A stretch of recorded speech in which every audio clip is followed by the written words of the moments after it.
அனைவருக்கும் அன்பான வணக்கங்கள். இது மகா பெரியவா சொன்னது யூடியூப் சேனல். செல்வச் செழிப்போடு வாழ சுக்கிரனின் கடைக்கண் பார்வை நம்மேல் விழ வேண்டும். சுக்கிரனின் கடைக்கண் பார்வை நம் மீது விழ வேண்டும் என்றால் அந்த மகாலட்சுமி தாயாரின் ஆசிர்வாதம் நிச்சயம் நமக்கு கிடைக்க வேண்டும். இப்படியாக அதிர்ஷ்ட காற்று நம் பக்கம் வீச செம்பருத்தி பூவை வைத்து ஒரு சிறிய பரிகாரம் செய்கிறத பற்றி இந்த பதிவில் பார்க்க இருக்கிறோம். பதிவை பார்ப்பதற்கு முன் ஒரு சிறிய அறிவிப்பு. அனைத்து பூஜை பொருட்களையும் நமது சேனல் சார்பாக அறிமுகப்படுத்தி இருக்கிறோம். ஜெபமணி மாலைகளாகட்டும், உங்கள் பிரச்சனைகளை தீர்க்கக்கூடிய வசிய தூபங்களாகட்டும், அஞ்சனங்களாகட்டும் எல்லாத்தையுமே அறிமுகப்படுத்தியிருக்கோம். அது மாதிரி பிரத்யேகமாக பரிகாரம் செய்துக்குன்னாலும், ஆதரவற்றவர்களுக்கு உதவி செய்யணும், உணவளிக்கணும் நீங்கள் நினச்சாலும் 9344692042 இந்த வாட்ஸ்அப் எண்ணுக்கு தொடர்பு கொள்ளுங்கள்.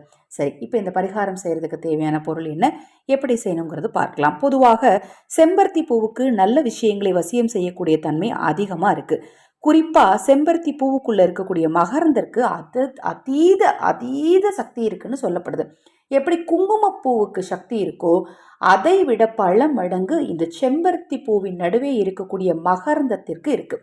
அதை கொஞ்சம் எடுத்து சேகரித்து லேசாக காய வச்சுட்டு அது கூட கொஞ்சமாக ஏலக்காய்க்குள்ள விதைகள் இருக்கும் பாருங்கள், அதை கொஞ்சம் போட்டு அதோடு கொஞ்சம் அரகஜா போட்டு நன்றாக அரைத்துக்கோங்க. இது கூட கொஞ்சமாக நெய் அல்லது வெண்ணெய் ஊற்றி குழப்பி கொண்டு போய் உங்கள் பூஜை அறையில் வச்சுருங்க. அதை தினமும் எடுத்து உங்கள் உச்சந்தலையில், உங்கள் மோதிர விரலால் எடுத்து உங்கள் உச்சந்தலையில் வச்சுட்டு நீங்கள் எந்த காரியத்தை செஞ்சாலும் அந்த காரியத்தில் உங்களுக்கு கண்டிப்பாக வெற்றி கிடைக்குங்க.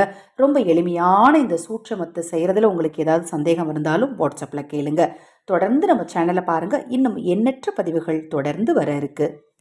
ஹரஹர சங்கர ஜெய ஜெயசங்கர மகா பெரியவா திருவடிப்பாதம் சரணம் சரணம். இந்த பதிவை கேட்டுக்கொண்டிருக்கும் உங்களது அனைவரது வாழ்விலும் மகா பெரியவா அருளால நல்லதே நடக்கட்டும்.